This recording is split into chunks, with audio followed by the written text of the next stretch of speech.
Hi everyone, welcome to today's session. We have previously explored the principles of starting simple and learning from other domains.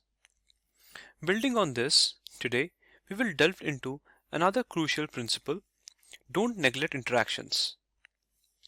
We will explore why this principle is vital through some examples. Let's consider the task of maintaining a constant room temperature. This seemingly simple goal requires understanding multiple interactions.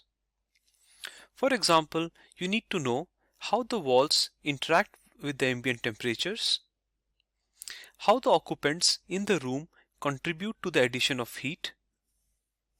You also need to know about the heating or cooling elements present in the room and how they transfer heat or remove heat from the room.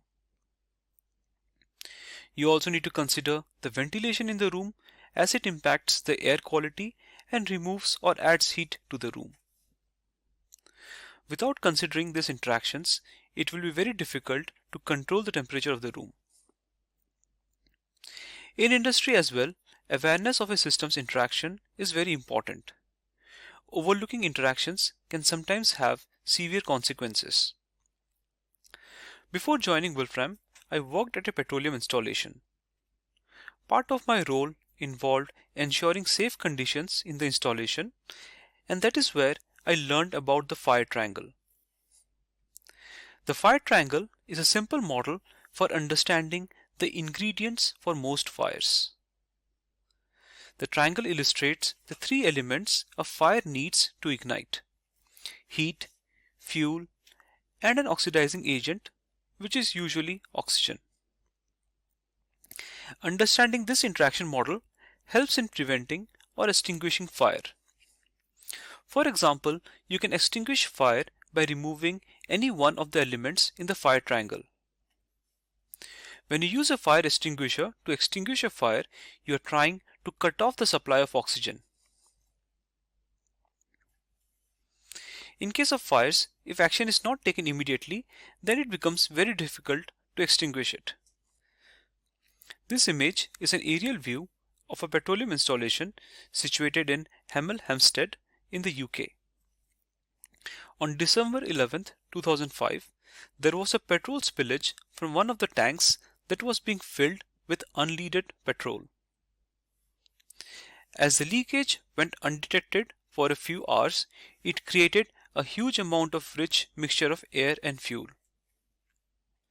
There was an unknown source of ignition that led to the fire, and it eventually lasted for 3 to 4 days. This incident underscores the importance of interactions. A good understanding of the interaction will help you to control a system, and sometimes would help you to take quick action and prevent an accident. But how is this relevant to modeling? When creating models, overlooking interactions can lead to incorrect conclusions.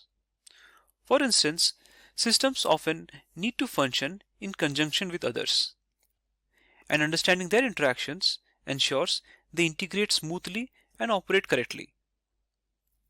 This understanding is also crucial for designing robust error handling and ensuring scalability as system demand grows. Today, we will use this principle and model a component integral to many of our machines, such as drones, cars, and wind turbines. That is a DC motor. We will create a model with both electrical and mechanical characteristics that would help us in including mechanical loads, and it would also help us in reusing the motor model as a generator. Let's start step by step. So Vedat, we are trying to model a DC motor today, right? Like, have you Right, used these? Like, do you know? Like, have you used DC motor? Have you seen its application somewhere? right. Actually, I in a few projects I had to use and design and DC motors.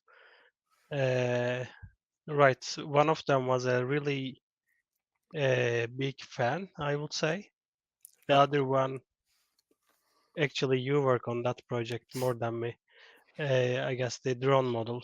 Yes, right. So yeah, of course, and DC motors are used in a lot of applications, ranging from, let's say, a drone to a wind turbine, uh, right, or uh, Right. to your watches, or yeah, there are a lot of applications for it. Today, Vedas, I thought one of the models, one of the use cases where this interactions plays a crucial role is a DC motor, and I thought it would be a good example to begin with, right? Yeah. Yes. Okay, so let's get started with uh, with the DC motor model, and let's begin by, let's say we want to make a model of a DC motor, and you would ask, why do you need to model a DC motor? Like, why do you need a model for that? So there are various reasons that you would need to model a DC motor. For example, let's say you are trying to build your own custom drones, and when you look into the market, you have different types of motors available, right? So you want to figure out which motor is suitable for the drone application that you're trying to build, right? Can you make use of a cheaper DC motor, or would you need a expensive DC motor for your application, right? So those type of questions. Plus, if you try to model bigger systems, you would want to, let's say, manage the thermal management system of a DC motor, right? Or a speed controller for the controlling the speed of a shaft. So there are different applications where this simple model can be extended and used. So as you rightly said, it's one of the most common models that we typically do in our consultancy projects. So Right. so I thought it would be really nice to get started with this. So So with that, now what we are looking at now. So so you here draw with some that, components onto the canvas. so with that, here I took a screenshot or took a picture of a DC motor, like that is used in small applications. So here, Vedat, you could see uh, in the top you have a DC motor with a covering, and here you saw the DC motor without the covering. So what happens is we apply a voltage at the two ends here, and then you have the electrical circuit in the stator, and you have a rotor, and then there is a shaft that is attached to the rotor, right? So this image was just to show people how the internals look like, uh, and this is what we're trying to model now. Oh, I see. I see. And now we are interested in the electrical part of it. Yes. So as we have learned that we should start simple. So first, let's start with what how it is typically modeled. Like if like first you would try to model this as an equivalent circuit, right? Which is very common in the industry. And then when you try to model it as equivalent circuit, you try to model it something like this. So here, Vedat, if you try to relate, how does this picture relate to my picture here? So here you could see we have a signal voltage, which represents the input voltage, let's say from a battery, if you're trying to use a drone. And then we have a resistor, which represents the coil resistance, right? And then we have an inductor, which represents the ability of the coil of the system to store the magnetic field, right? Right. And then we have the when the shaft rotates, you could imagine the shaft rotation of a shaft being as a generator, small generator, right? And that small generator adds a negative voltage to the circuit. So when you try to create with a simple electric equivalent circuit of a DC motor, you represent the shaft and the other interaction using this back EMF. You can of course further extend it by using capacitors and resistors, or using a secondary circuit. But Mhm. uh, to start with, you can begin by having it as as a back EMF, right? Okay, so what we are doing is, in a way, we are simplifying what we have in terms of the electrical aspects of this DC motor. Yes, So, okay, so yes, the power that should be generated by this motor will yes. be represented by this back EMF. Yes, yes, Okay. yes. And then we will use this circuit to understand what is the maximum current for different back EMF and try to understand the internals of the circuit, right? Okay, with that, so let's get started with this model. Yep. Let me open up System Modeler. So you can see my screen with us, right? Right. I Yes. can see. Yes. So for this session, we will be using the interactions folder inside my modeling principles package, and then I will open the exercise section, right? And then I will double click on step one to open my step one model, right? So with that, we saw nice components. If I come Right, here, right. like So, where do have we? you prepared for for the mass beforehand, or are they stored No, somewhere? if you look at the components, we don't have anything here, so I have not prepared anything. Uh, but for this, we do have uh, components that we can start making use of directly. So with that, this is something that we have not shown in the past presentations. So the thing is, System Modeler comes in with this built-in Modelica library, right? And as you can Right, see here, inside this Modelica library, you have different sub-packages like blocks, clocked, state graph, electrical, magnetics, mechanics, and so on. And there are like hundreds or thousands of components inside it that a user typically makes use of, and they start creating their model, right? right. Here we see that there are many domains as you named: Yeah, there are magnetic, many electrical. domains. Right, If you're interested in electrical, you have a package for this, and if you are interested in mechanics, which is further subdivided into, if you are interested in multi-body mechanics, that is if you want to model in 3 dimensions, or if you want to model just the rotational motion or the translational motion, so you have other sub libraries like that, right? right. Yeah, Okay, great, Vedat. So for great. now, for today, let's start using the electrical uh, library. And inside this, you can further see that there are different types of sublibraries, right? We have analog, digital, batteries, polyphase, like if you're interested in multi-phase components, Right, right? But for today, I think we will use the analog library, and then uh, it has the different packages, as you can see in other libraries as well. Like you can explore how this library is used by looking at the built-in examples present inside the library, and you can see this, for example, this cover low pass analog example hmm. where you have resistance, inductance, and so on, right? So it comes with built-in examples and components. Yes, it comes with Every, built-in examples. So depending on what type of model you're trying to build, you can look at the examples and perhaps use it as a template, as a starting right, point for your right. models, right? Maybe it would be enough just to change the parameters to model what we want to model by using one of those examples. Yes, yes. If that happens to match Mhm. what you're trying to model, right?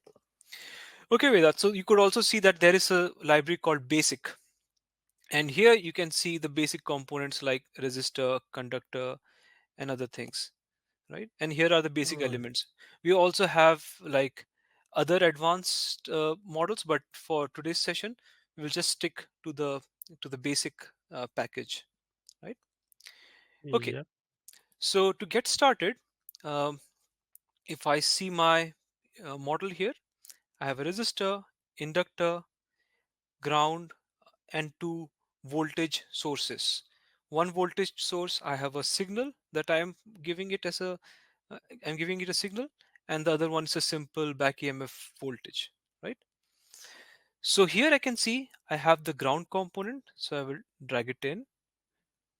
The resistor component to represent my coil resistance, and then I will have my inductor, right, to right, represent the magnetic thing.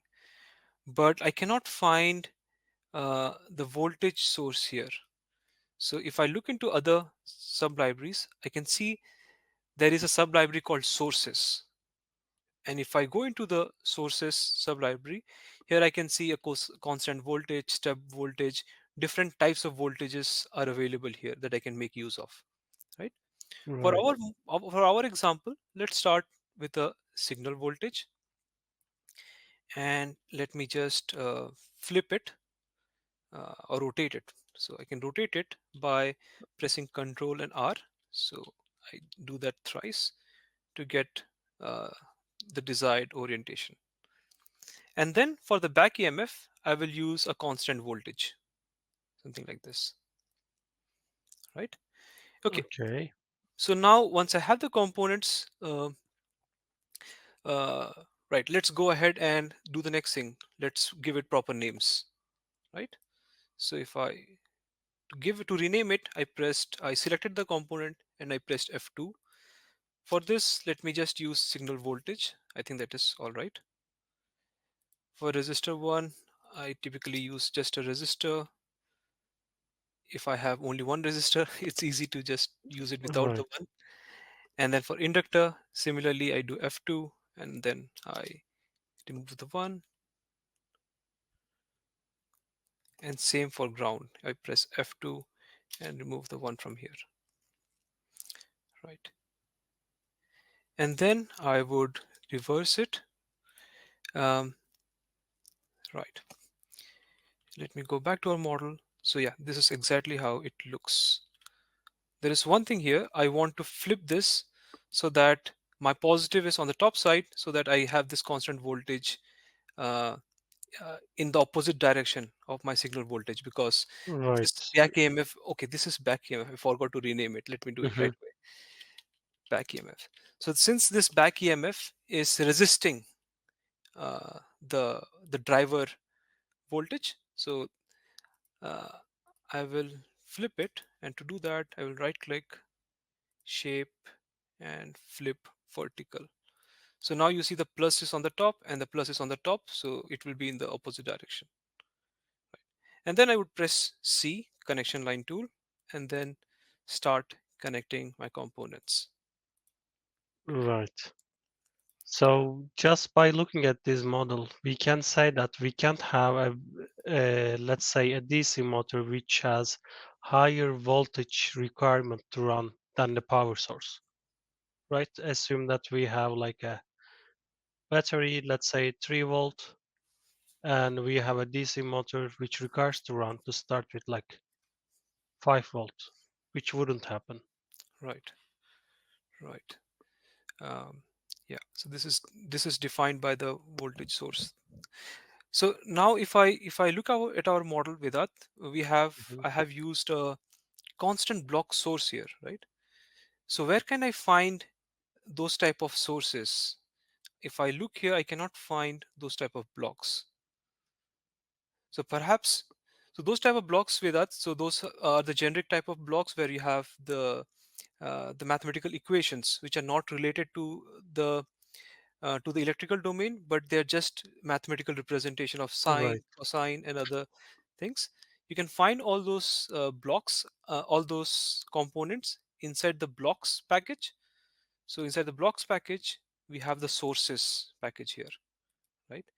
And here you can see the different type of uh, blocks which give out uh, real values, and those can be used with any real inputs, right? Okay.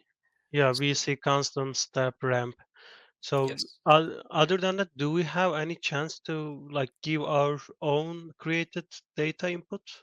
Let's say that we just measure Oh, you're right. the grid voltage and we see that some fluctuations over the day. And just to take care of those, we just want to So basically, use that so measure basically, data. you want to have define your own data, Right, and then try to use your own data in a model, right? For right. that, we have a combi timetable type of data. So here, if I'll just drag it here for a minute. So here, if I uh, bring it here, and then I click on this table field here and go to edit. So here you have the x and y values. So it So the says first one is time, right?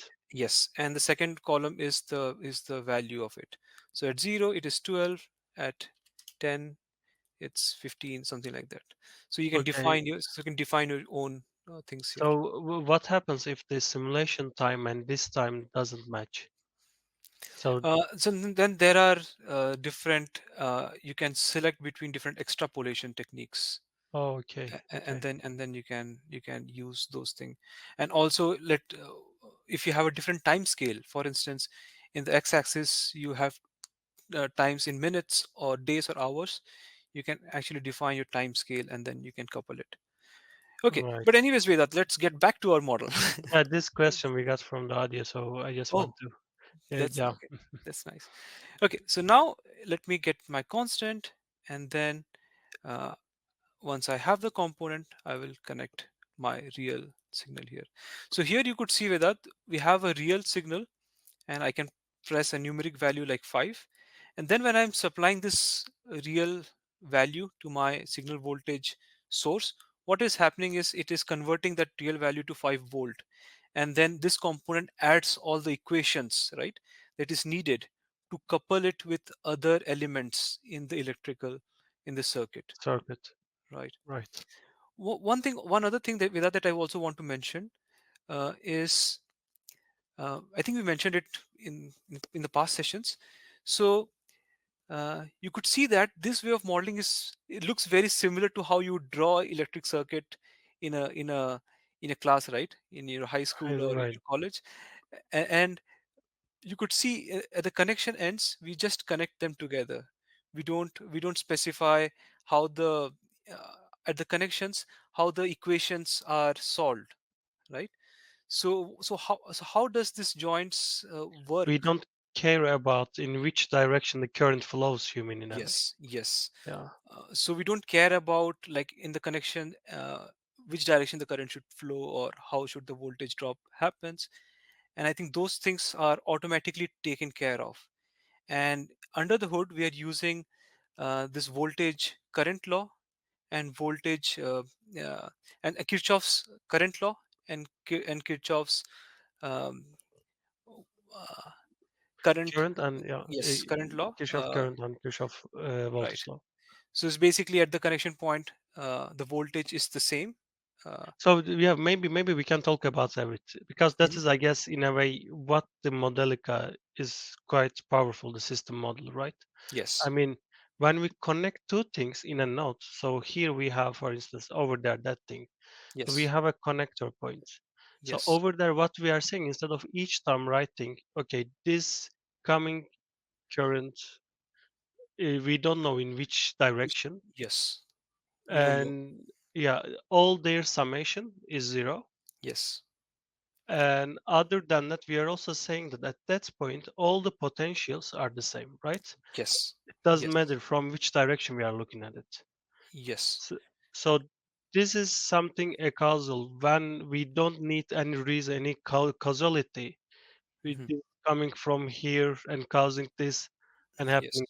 yes, We are just laying everything down on the canvas yes, and yes, all those details taken care of by system yes. modeler. So of Vedat, the thing is, I should also make it clear that if one uses if one is used to this block based as well, they can of course do it, right? If you have a transfer function, Mhm. then we also have blocks for transfer functions or state space models that you can use it, of course. But in addition to that, you can also do this thing. So it's not that we have to use just this way, but you can also use the block based modeling as well, just to be Right, clear, so we right, don't give right. the wrong impression. And what happens here, as you rightly said, the voltages are equal and the sum of current is equal to 0. So those things are equal is are taken care of, right? Okay, Vedat. Now I think We need to okay, set the parameter, right? yes. So now we have, let's so this is our first model, right, of the DC motor. We use the basic component, we used a back EMF to simplify things, and then we have our model ready. The next thing, as you rightly said, is to have the parameters set. And to make our task easier, I found some of the parameters that we should use. So one of the typical parameter for this terminal resistance is zero point 0.5 ampere, a typical value of the resistance. And then for the inductance, it is 1.5 millihenry, right? So let's use those parameter values in our model. Okay, so for resistance, if I click on the resistance, you could see I can specify the resistance, and also if there is a temperature dependency, I can also specify those things as well. But for now, let's specify the value, and it was 0. 0.5. Sorry, it was 0. 0.5 ohms. Right.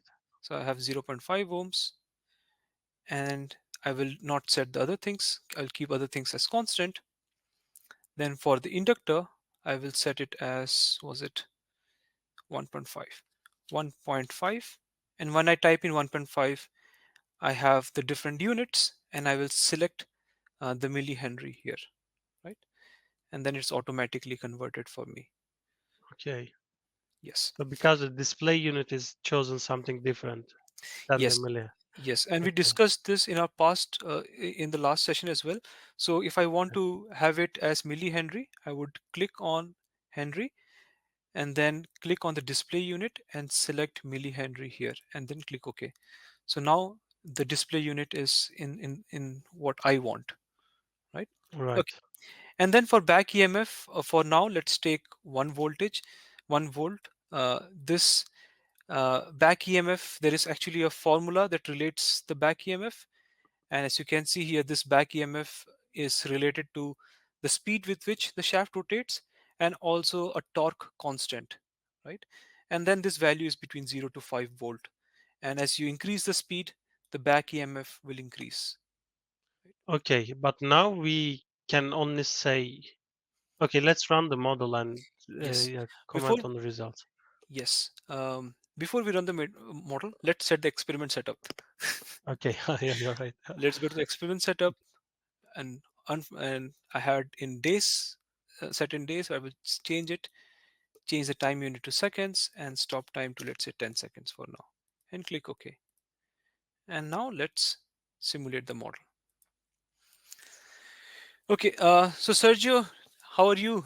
Do you have any questions for us that we should answer at this point? Right. So some users are asking a lot about the how to use the data to create the lookup table for the input voltage. Yes. So if you could show that with an example, because they don't want to type the whole table in the the component, so they want to you to show how to do it without doing that. Mm, this one? Uh-huh. Okay, let's try. So if I have a combi timetable, I will just rename it to my voltage, and then I have, the thing is, without you, we also have a option of table on file goes to true, and then you can select a table file, but it has to be in specific format. But for now, Okay. let's try to use the table, just to keep things easy.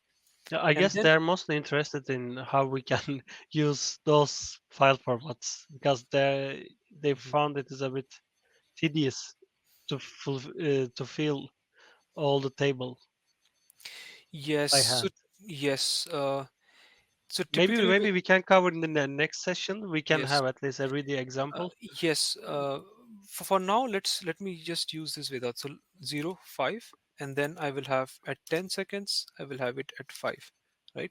So what I'm specifying is at 0, it's 5, and 10, it's 5 seconds. So I'm having a constant voltage here, right? And Right. then I can, so when I try to connect it, it tells me um, Which array? which Which? output I'm trying to connect, Mhm. and then I will say Y, uh, and then let us simulate this. Um, right. Uh, with that, I will get back to the timetable, the combi timetable, just once we verify the results. Right. Right. I Right. will get back to that.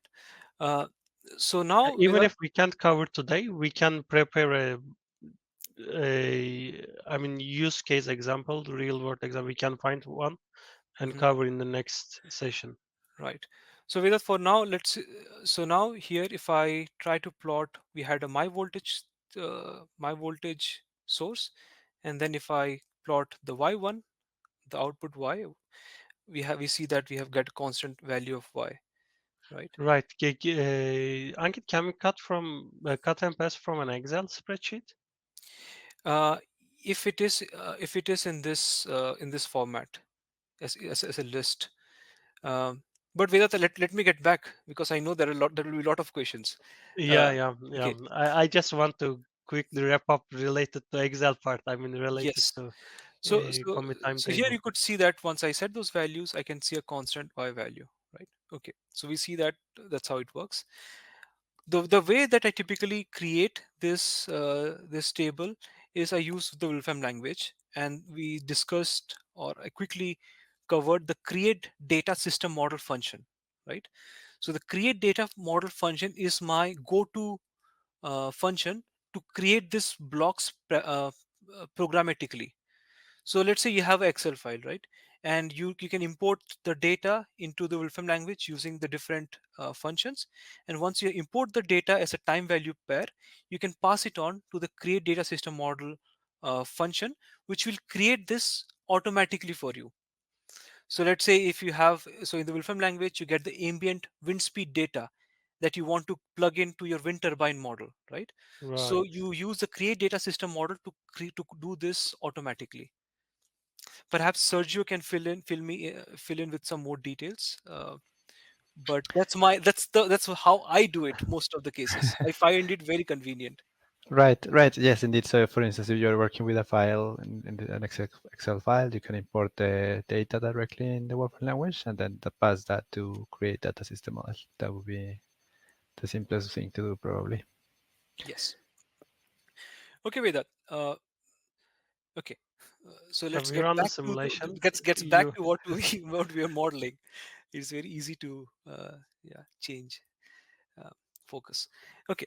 So now that we have modeled our simple circuit, you could see that here we have, of course, the list of all the components. And if I click on the resistor, I can see that I can plot the current that is passing through my resistor, and then I can also plot the voltage drop that happens through the resistor, and all those details, right? And right. then I can, to understand, to, let's say, my RPM, I have a higher RPM. um, the RPM is rotating at a higher the sorry the shaft is rotating at a higher RPM, so I have a higher back EMF. And then I can test different scenarios. Like I can go to the parameters, back EMF, let's say it is at 3 volts. And then I could see that when my back EMF increases, my current decreases, and another things that happens in my circuit, right? So I can test those simple things. But Right. Vedad, you might notice that I'm just trying to, like, the entire mechanical interaction in a DC motor, like the load torque, the friction at the shaft, everything I have um, simplified as a back Back EMF, MEF. right? It looks like whatever we do in this electrical circuit, then we have some, let's say, multiplication table, and then trying to conclude what would be like the shaft speed would happen, and then Yes, what will be torque happen. But we yes, don't have anything about what happen if we have a higher inertia in that motor and how that thing would affect our electrical system, right? right. So the That thing is the is, thing we are if missing. you just work on the electric equivalent circuit model, then you need to know all those equations, like how those mechanical interactions, like what are the equations involved. And then you have to either think of it as a resistance, capacitance, and try to work with the secondary circuit, or you have to manually compute how much back EMF would be there, or try to find a logic for that, right? So you could see that suddenly the way of thinking about it gets complicated Yeah, as you start thinking about surrounding, more interactions. yeah, the interactions, yeah, started to matter. Yes. uh, I and guess you have a good guideline for us to tackle that problem. Yes, and that's the power of one of the power of Modelica, is, or the way you model in system modeler is, you can integrate two different domains, right? So here you have the electrical domain, and all the questions that you had regarding the inertia of the shaft, let's say the friction of the shaft, those are in the mechanical domain, right? So right in the next exercise we Right. will see how we can couple those two domains so that it's easier for us to think. When we think of mechanical domain, we can use those components, and we think of electrical domain, we think of electrical components. So it's easy for us to scale up, right? Okay, so I see. let me just try to get back to our notebook. So what we are trying to do in this stage is we will replace our back EMF with this EMF component, and then we will connect it to a shaft.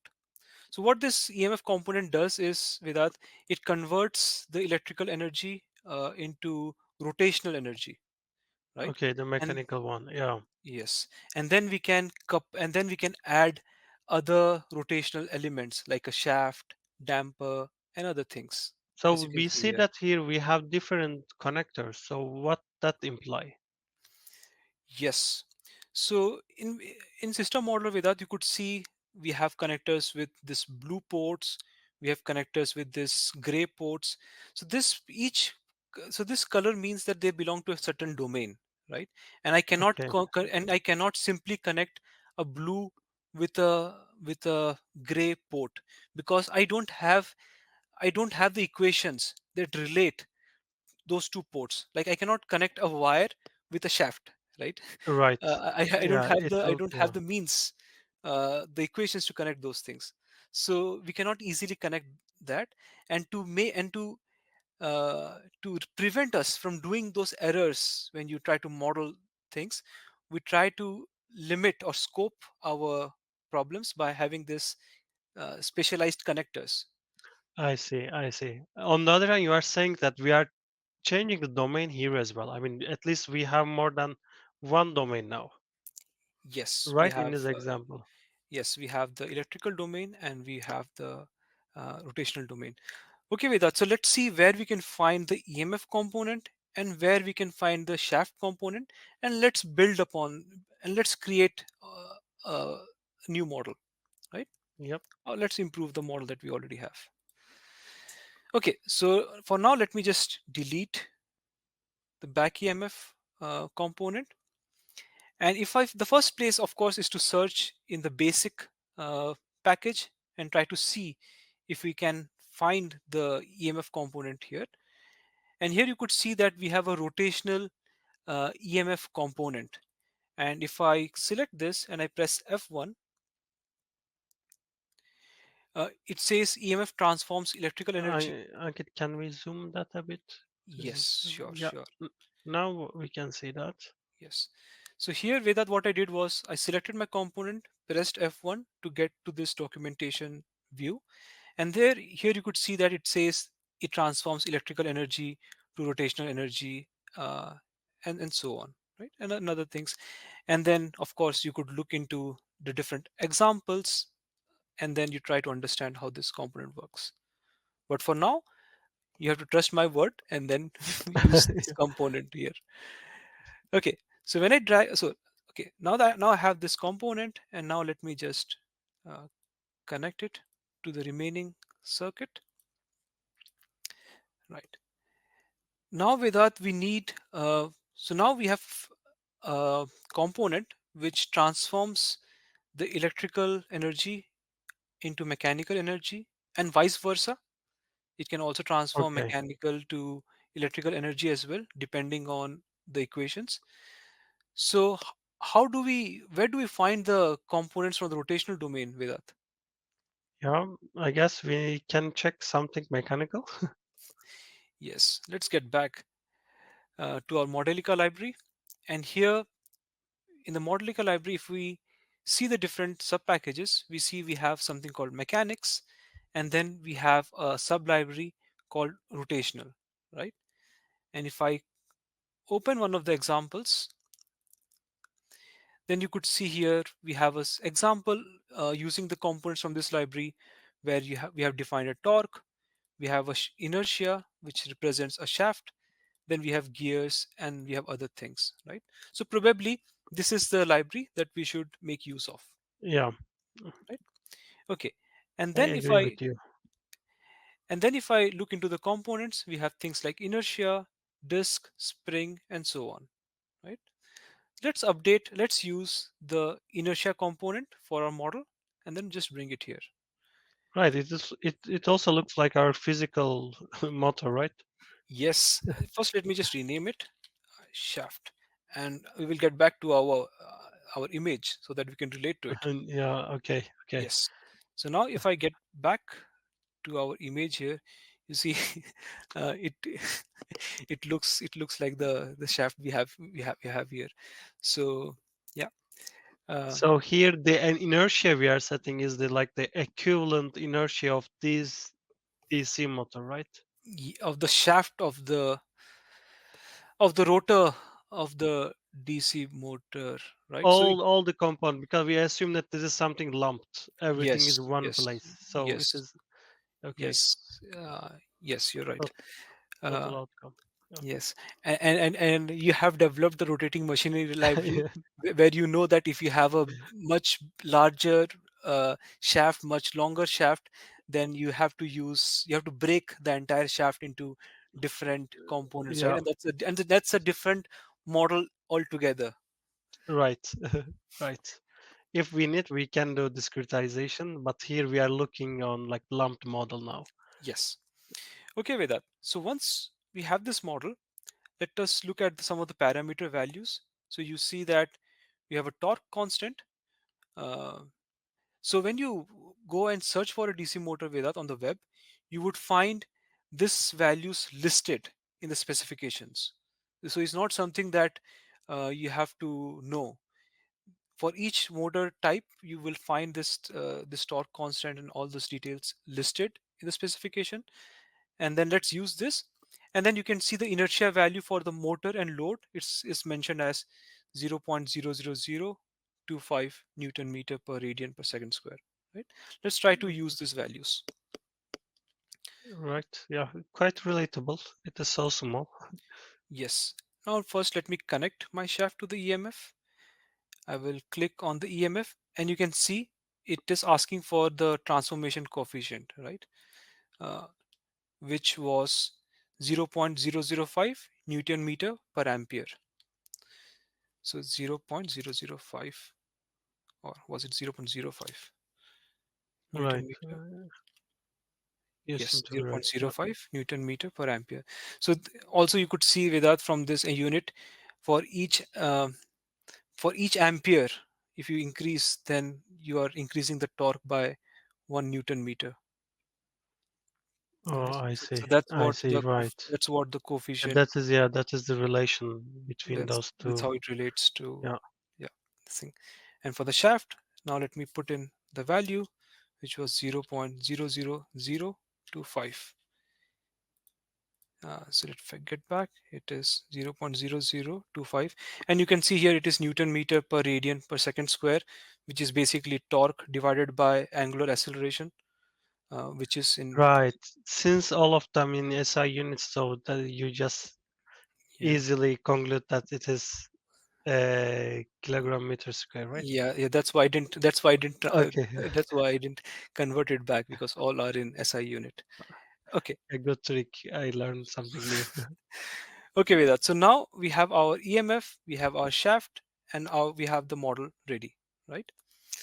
Let's give a few minutes for people to try to do this. In the meanwhile, if there are any questions with that, you can ask me, we can discuss. I guess no, so far so good. We no, we can continue. We can continue. I will update you Sure. if we Okay, get something okay with urgent. that. Now let's go ahead and simulate our model. So let me simulate this,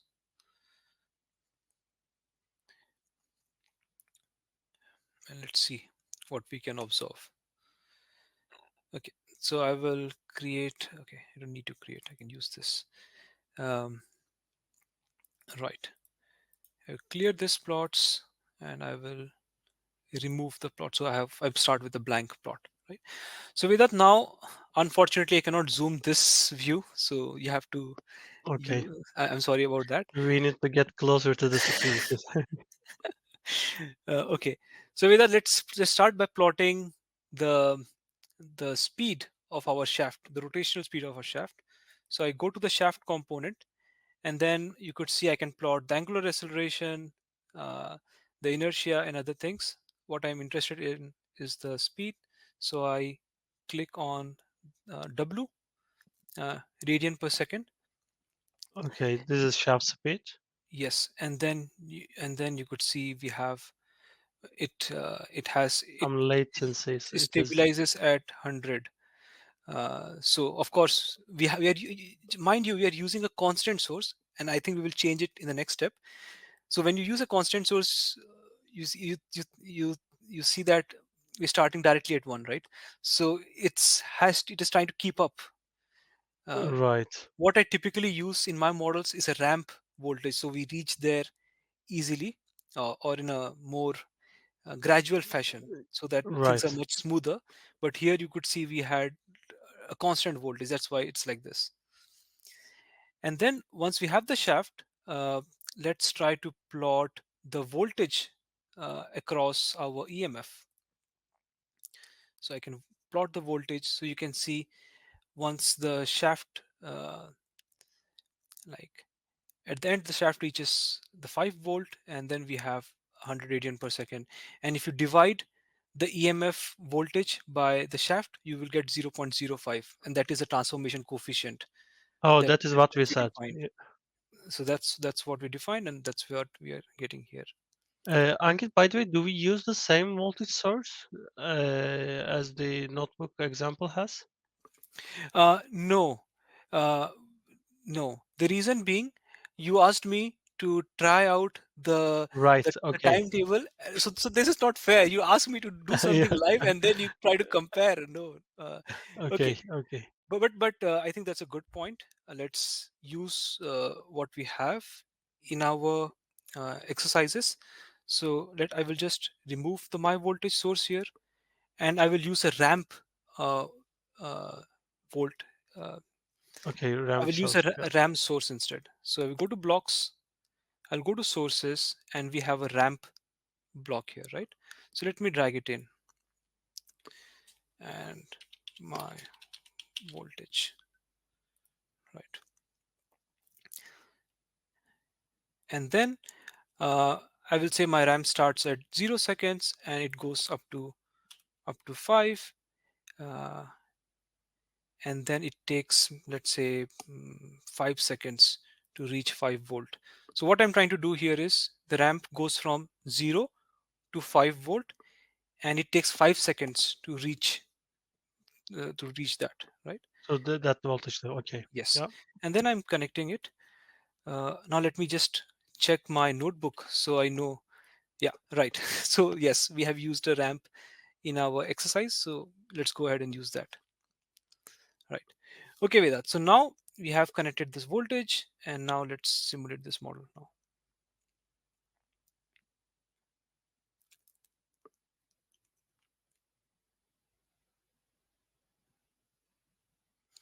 Yep.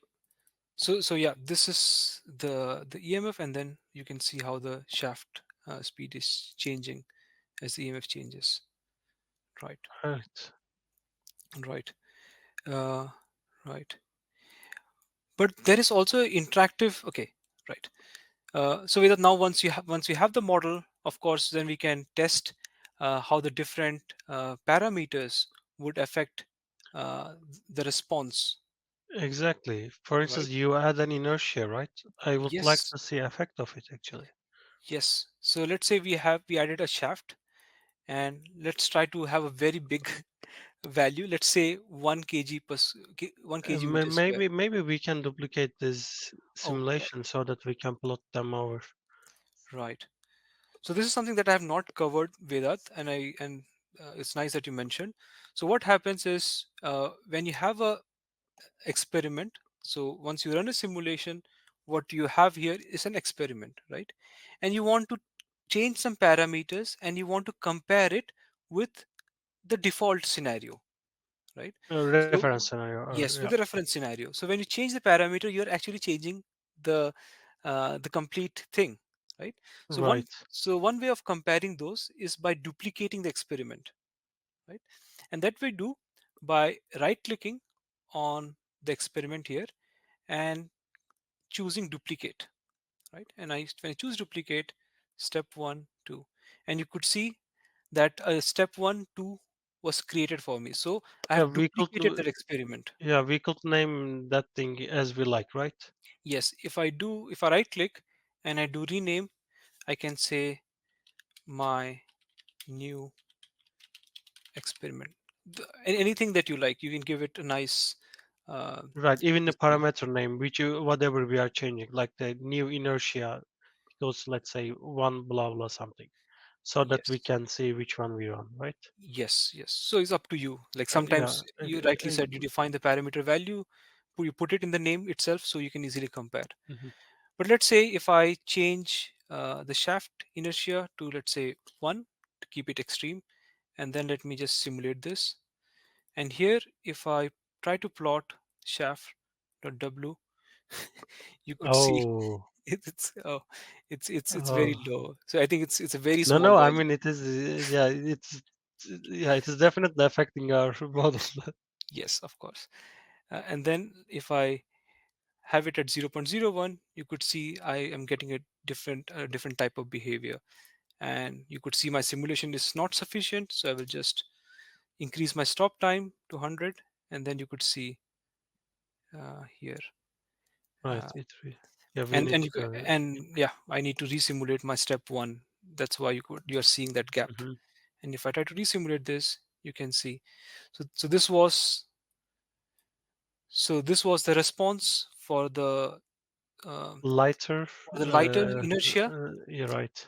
And as you increase the inertia, you could see a different dynamics in place, right? Well, yeah. But what about the current we drove? Let's Right. let's look at that as well. Is there So any here, change in that part? so yes. So this is our first experiment. So I selected my first experiment, resistor. I plot my current, and then I selected my new experiment, and then I went to plot, and then I'm plotting my current. Oh, sorry, I selected the wrong subplot. I select my subplot and select the current. You could Oh, see a different behavior altogether.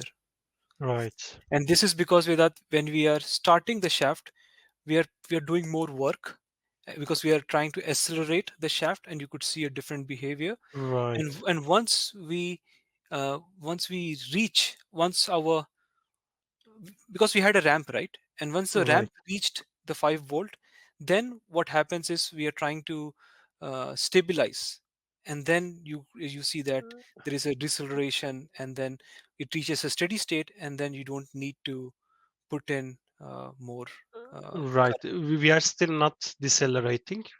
We are just decreasing the acceleration rate. Yes, of course, sorry, we are just Yeah, decreasing the acceleration rate, right? right. And then you could see this type of behavior. But one thing you might notice, that if I double click here, then after 20 seconds, and if I plot my values, you could see that we are getting very low current values. Like in steady state when it is moving at let's say 100 radian per second. uh, I will just change the unit from radian per second to rpm, just because I feel more comfortable with rpm. Right. Yeah, it is easy So to let me grasp, right? change Yeah. it by right clicking display unit and rpm. And then you could see that um, even if we are rotating at around 954 rpm, our current value is very low. Like, how is this, Vedat? Like, this seems very ideal to me. Yeah, I mean, okay, so it requires nothing to rotate at that speed. So once it reaches We 1000 should rpm, have really good bearing that. yeah, we should That have one. we should have no friction in our Yeah. model, right? But without, okay, so that's the thing. Like when we create this model, when we had a shaft, we didn't take into consider friction, because of which we have a very nicely working system, um, very fluent. So let's add a damper to it, which represents which might represent, let's say if you're modeling a DC motor for a drone, it might represent the torque because of the wind forces, or the damping represents the damping at the bearings, right? And other Right, things. Yeah. right. So to look for bearing, we will uh, we will go to our Modelica library, uh, mechanics, The mechanics, right. We rotational, already like from checked the there. same place where we got the shaft, and then we see that we have a damper element here, right? So we drag in the damper element, and then we also need to have a fixed uh, frame here, just to show that where we have attached the damping, right? Like, so we have Right, rotational damping, we need a reference, because this can move as well, and the damping is based on the relative movement of the two frames, right? right, So if right. If this it is not connected, it would rotate with yes, system. yes, Yeah, so that's why we need some a fixed element to it. And then I have the damper. uh, I will press C and connect it together, and I can connect it here, right? right. Or maybe the other side of the Yeah. shaft. Yes, yes, you can have it here as well. Yeah, yes, It depends what type of physical configuration we have, right? yes. Which type of? Uh, yeah, I sometimes have several dampers as well. Hmm. So right. So once we have this Okay, damping, one is asking why not use the Byron asks bearing friction block. We had one bearing friction block. yes, Uh, we can use that as well. For this, I am trying to lump all the friction into one, damper friction. If I want to divide all my frictional losses, I might use a bearing friction and also a damper to represent the em- the torque due to wind and other things. right. So in this case, I'm just simplifying everything with just this damping element, right? With that, Yeah. okay. So now, once we have the damping element, let's give it a So value. there is also small thing related to bearing damper. It's Mhm. also related to how much torque we apply. I mean, if assume that we have certain speed, at that certain speed we might have certain friction, which where we need to adjust those lookup tables.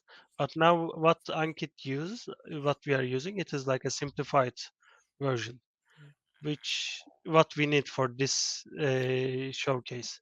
Are you talking about the friction curve, Vedat? Yeah, yeah. I mean, for Okay. the bearing, yeah, we had such You thing. you have the static friction, and then you have the other friction, so you need to take Y- care of those things. Yeah, depending on the rotating uh, speed, we have different level of friction applied from the bearing. So in this scenario, we have linear friction. We have always constant. As the speed increase, we get more friction from the Yes, damper. so this is a simplified relation. Okay, Vedat, so now let's take a value, let's say of zero point 0.1 uh, for the damping constant, and this value, yeah, and this value also I had in my chart, so it's like 0.001 Newton meter per radian per second. But let's try with zero point 0.1, and then let's simulate and try to see how our model responds.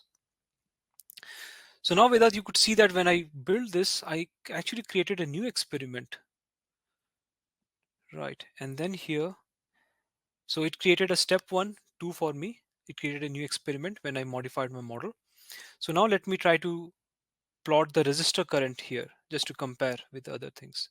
Right. So for my new experiment, I go to the resistor and select I, and then of course I need to change the simulation time to 100 and then simulate here. Uh, right. And I'm getting a lot of resistance now. Oh, we Uh, require so much current, so much and power outage from the voltage source to yes, sustain that speed. yes. Maybe my inductor, my damping value is too big. Maybe I need 0.0. 0.001, something like this. Yes, or something. Maybe we can also check the shaft speed so that we can compare them. Yes. Uh, So now I have plotted my current value. So of course, if I go back to my chart here, you can see the value because of friction is 0.0001. So it's in that range right. from the It is also specification. linear, not the Yes. velocity dependent. And let's plot our shaft speed, and then I plot my shaft. Sorry. Select my plot, and then plot it here. So you Right. see our the net, the RPM also decreased, and We then couldn't reach that level, right? yeah, of course we cannot reach the peak level because now we have the damping there as well. And also you could see that during our normal operation we are actually spending more energy to get rid of the force, the losses because of friction, right? So with that, Right. just imagine all these things analysis that we are trying to do, if we had just the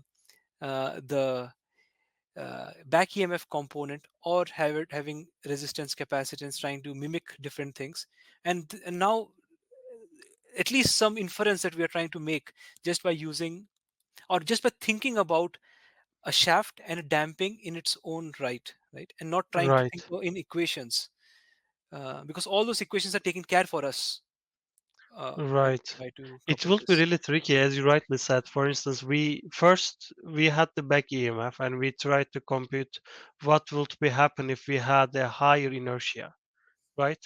Yeah. And because of that higher inertia and higher damping, and we just compute those by using back EMF with some constants. But how would we reflect those things to our electrical circuit? We could do that, but it would be so tricky, so tedious, uh, back Yes. and forth. Of course you can do that, but it is tedious, as you rightly said. It is tedious.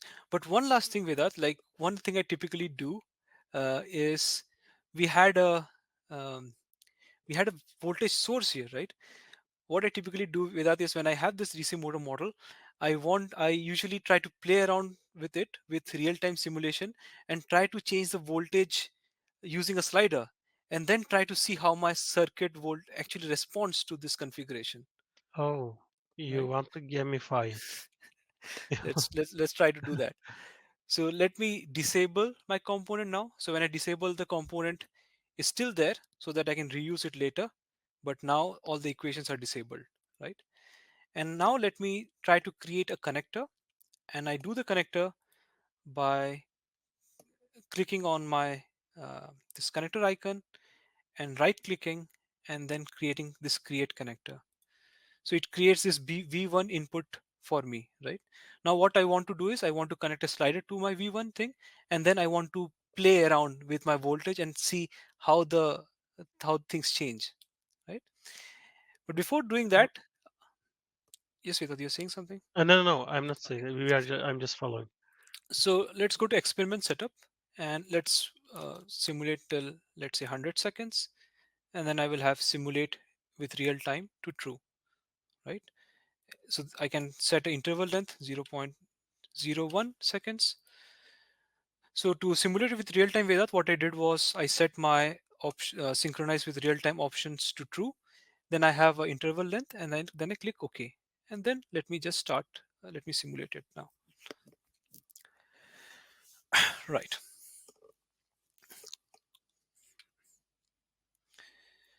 Right. So once I have my simulation here, let me add a slider to my real input. To that, I will create a control panel, my give it a name, let's say my control, and start with empty. Click on the control object button and add the voltage and give it a label, let's say my voltage, and then I will create a slider from it. So let's say the slider goes from 0 volt to 5 volt or to 10 volts. Okay. Yeah. Yes, and click OK. Right. So with that, in this what I did now was I added an input, I created a control panel, and I added a control object so that I can play around with the voltage value, right? So we haven't given any input, that input port, right? So Yes. uh, So by default, Vedant, what happens is if you don't specify any value to a real input, it is assigned a value of zero, right? So okay, here you okay, could so see that when I simulated my model, it didn't replace my old experiment, right? It used my step 1 2 file as well. So it just replaced the values with this, and you could see the resistance value are zero here. right, So we had a plot before, but now it's zero. So what it does is, if you don't specify any value to the input, it assigns a value of zero to it, and then once you add a slider, when you change it, you could see that you have a constant value that is attached to it. So now I'm not doing real time. I'm just assigning a constant value to my voltage input, right? okay. So this is one input where we set, and the Yes. simulation run accordingly. Yeah. If I Uh, don't have it as, if I don't, because here in the settings, I have to, because it remembered my old experiment. That's why it did not apply my transformation. That's why you could see that it didn't start with real time. But okay, if you do a normal simulation with a real input, the real input becomes a parameter value, and you can specify a value like that, right? But what I want to do now is to change it as my simulation runs. And to do that, I checked in my synchronization with real time. One did not need to do it, but since I had an old experiment running, so it kept the settings from my old experiment, right? And it didn't override with the new changes. And now right, let me simulate it. So now you could see that if you see the time window here, it is changing, and then you could see I can now change my voltage here. And when I'm changing my voltage, okay, let me pause it for now. can we also voltage Let level me as well? create it. Let me, yes, I will do that. Let me just try to clear other things. Right. So, and then I will add here, I'll go to plot and I'll plot my voltage. Right. So, and let me try to simulate here. So now what I do with that, once I have my DC motor, just to see things are working nice or not, I try to gamify it so that I play around with parameters and try to see if that works as I expect. So let's say if I increase my voltage, that is actually increasing the RPM of my shaft, right? And then Right, when I'm decreasing my voltage, you could see that the current is reduced, and my volt and my shaft rotational speed also reduced. And if I go to zero, you could see that my shaft now has gone to a stand, has stopped, because my input voltage is zero. So I have open circuit here. right, So now my there is no speed. And if I go higher, you could see that yeah, I'm running at 1500 RPM for 10 volts and so on. right. So Right. in this scenario, if we don't assign anything and don't say this real input will be defined by us and won't be real time, then it will take into account as parameter you said. Yes. So We for set instance, once, what would happen, because what you're trying to say is what would happen if I don't set it as real time and I just keep the input in place and I simulate my model. So the first scenario, what would happen with that is it will treat it as a parameter, and then it will set it a default value of zero, right? right? And then Okay, you can go to simulation center, and then you can use it as a parameter instead, and then the value will be constant. But if you have it as real time, then you can use a slider and change the different values and see how the different components are changing together, right. right? So this is really useful. We can use this one in like a real hardware, right? Hardware in the loop, like Yes.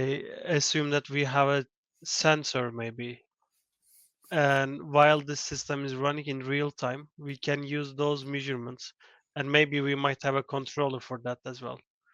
Yes, and a lot of our users do that as well. So some of our Yeah. users, they use OPC protocol. So OPC is a Mhm. standard, and we have the OPC Classic and OPC UA libraries. So some of our users, they use it to plug in with their PLC servers, Vedat. And what they do is they get values from the sensors, and then they pass on the value to the model, and then they get some optimized value or some control value, which they pass it on to the PLC again, so that it goes to the Yeah, actuator. So a lot of people, a lot of our users use that workflow as well. yeah, really cool stuff. Okay, okay, Vedat. So let's get back, and I wanted to cover one more thing for today. So let me remove this disable component, and I will close all, just so that we start fresh. So Vedat, one of the other advantages of trying to model this way, we have one more advantage, Vedat. Can you tell me what that is? Mm, right off the bat, it is hard. Oh, okay. Now what you are saying that so we start from electrical Yeah. and went towards the mechanical, Yes. right? Yes. Maybe we might have a mechanical system which drives to electrical, other way Yeah. around. Yeah. That is interesting as well. Like, what if we have a have external mechanical torque that we add to the Right, shaft? How would the circuit behave, right? right, Because that right. is interesting. Um, that is actually interesting. Um, let's try to Yeah, yeah. let's try to plot that. Let's In the meantime, I actually thought of one more interesting scenario, but I will mm, keep it to myself for a while, yeah, and then let's yeah. see if we have time, then I will show it. Okay, Veda. So what we want to do is we want to add an external torque to the shaft here, and try to see how the model responds, right? How the Right. model responds to it. So let's see if we can find some source in our rotational library. So I go to rotational, I try to find a source, and I see different types of sources. Uh, and then let's add which type of source should we add? Uh, Constant will be okay, or if you like a ramp, but I will recommend just torque inputs maybe. You this can one? no, the way up you can go like we have torque inputs and you can connect with what type Yes. of Yes. source Right. you like. So let's say we have a torque input here. I will flip that, and I will use this icon on the top here. And if I click this, you could see that I have flipped my torque. And then maybe I would just uh, Duplicate. duplicate my torque here, and then I will flip this again using the same button here, and then I would rename it my torque, or I could have written it as disturbance. Uh, and then I will press C and connect this to this one. And then let's say uh, we have a. I'm just playing around with the torque values with that, so don't kill me if Right. Yeah, if yeah. I got. It is like while running this DC motor. Let's consider the small one, and we are just trying to Yeah. keep it steady, right? But but With but our but hands. Vedat, let's do this thing. Let me just create a connector out of it, Oh, right? okay, okay, yeah. And then I don't know the value, so let me start, because it will start with 0, and then let me attach a slider, and then let me play around with the with how the model responds, right? That will be much easier. Right, right. Yeah, yeah. That will. Yeah, Okay, so now let me go to experiment setup 100, real time goes to true, and then let's simulate this model.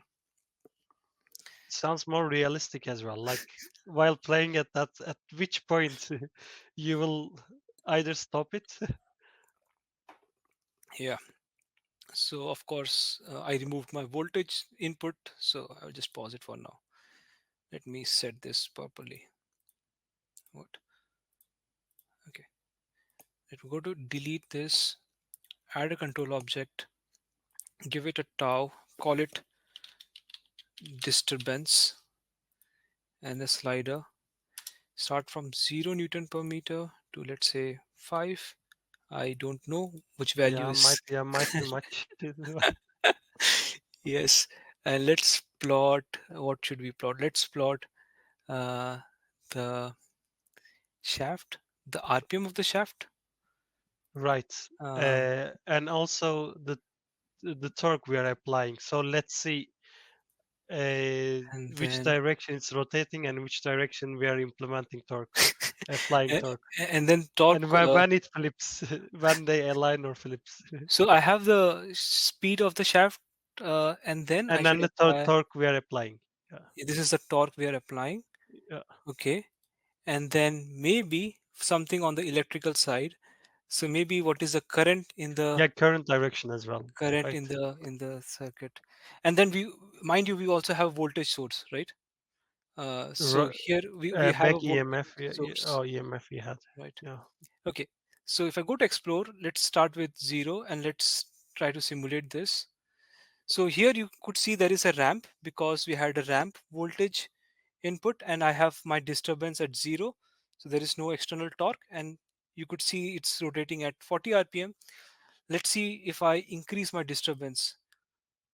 Okay, if I'm increasing the torque, of course I'm adding more torque to it, so it's in the same Oh, it is at the direction. same direction. Okay, It's in the maybe same we need to direction. adjust that. We need to add the negative side of it, right?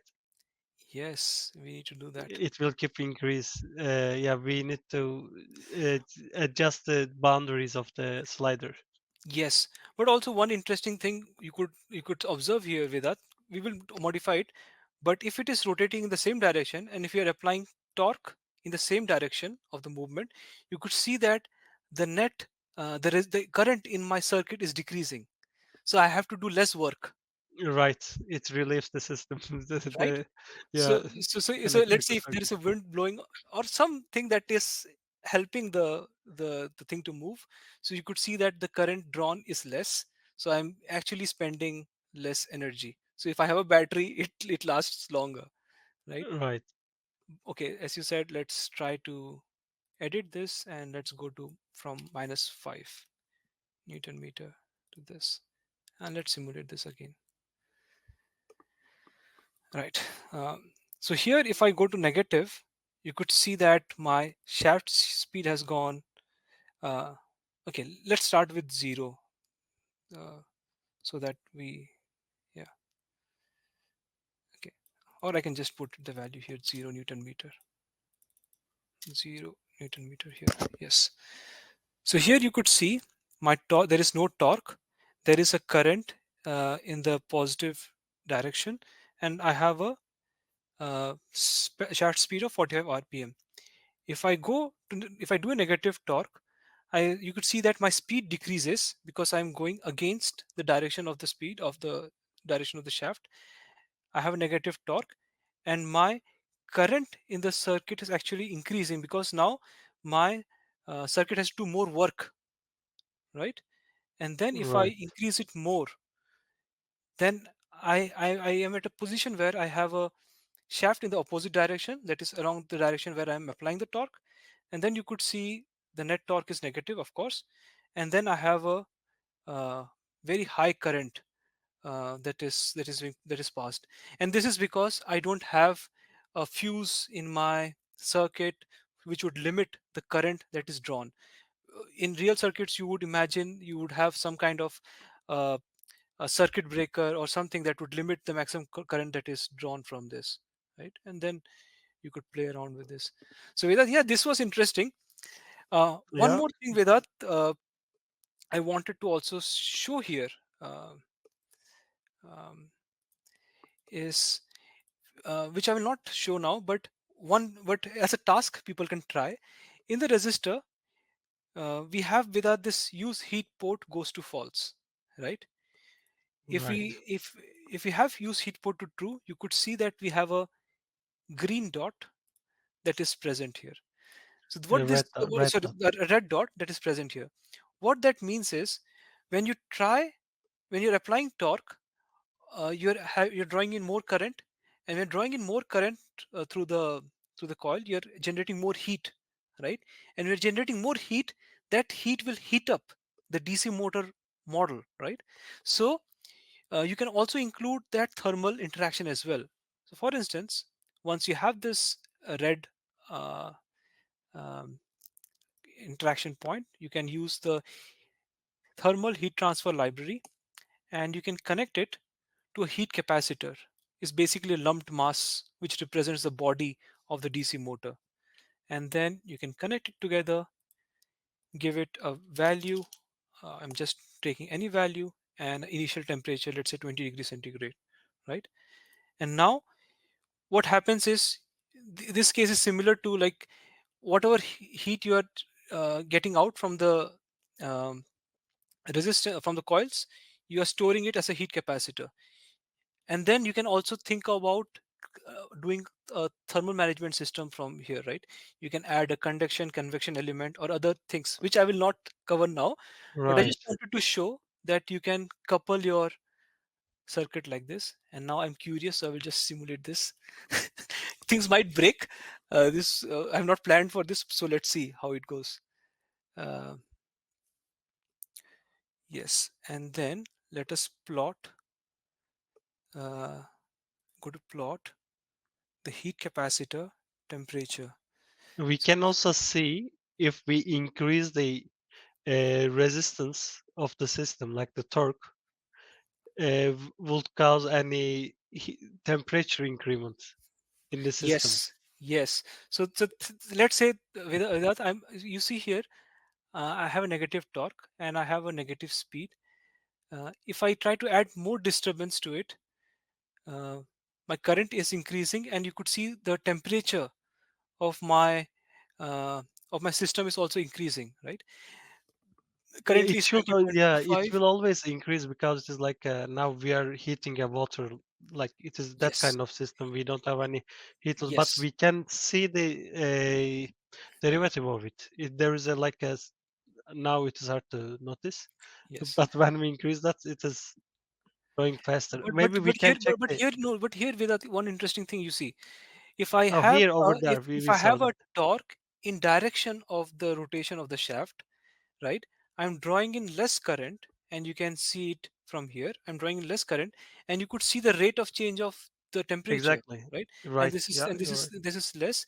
And of course this temperature is not right because I don't know the heat capacitance of my system, right? So I cannot model it exactly.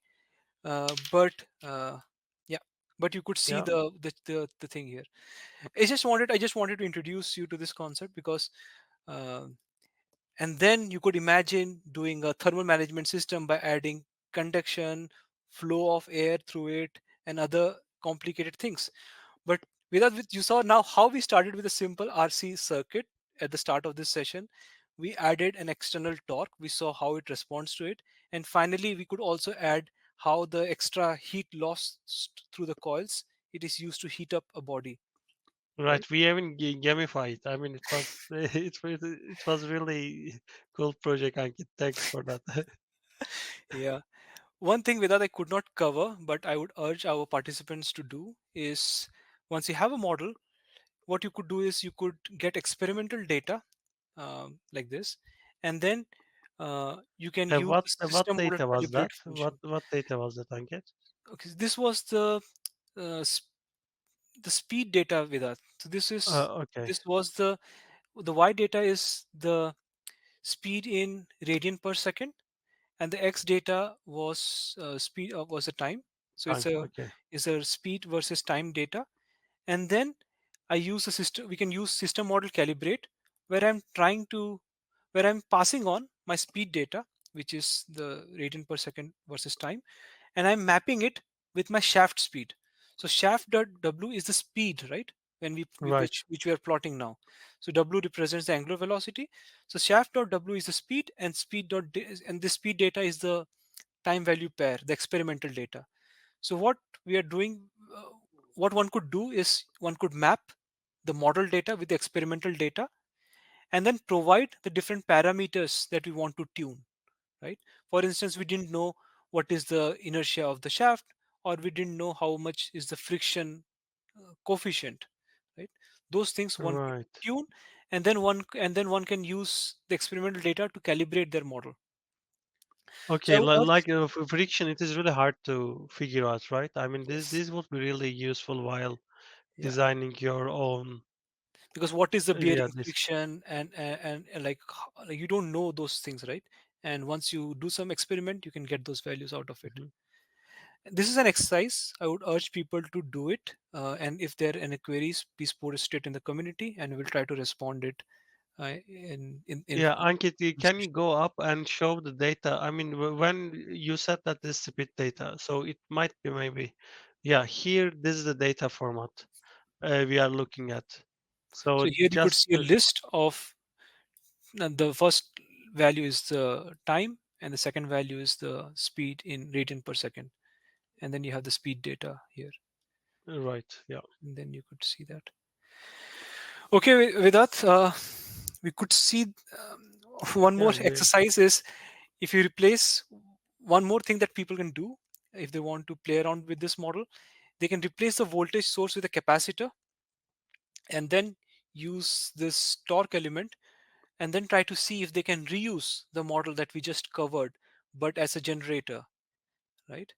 And they can use it to model, let's say, power generated by a wind turbine, and they can play around so with it. what they should expect this model as an outcome. So, As an outcome, one would expect the voltage across the capacitor should increase as the charge builds up okay, okay. when you create uh, this model, right? Okay, with that, to conclude, we saw that whenever you create a model, you should try to think about how the interactions, how the model interacts with external things. And if you see that there are some things that one can integrate, you should try to integrate them into the model. And if you find that there is some interactions uh, that should be there, but you don't know how to model it, it's good to document it, so that anyone using the model, they know that this interaction might happen, which the author has not modeled but might be present in the system. Right, So it's interest it's so either, if you can integrate in those interactions, do it, integrate. If you cannot, please list it as a assumption or model simplification, and then that would help other users, right? Okay, with that, I think we are way beyond our time. yeah. uh, Yeah, we said 1 hour. I see it is already 90 minutes. yes. So uh, okay then, thank you, Vedat, for your time, and we if you have thank any you, questions, Ankit. and if there are any questions, guys, please put it in the community, and we will try to respond to it whenever we have time. Thank you, and see you tomorrow. Bye bye. Yeah, bye.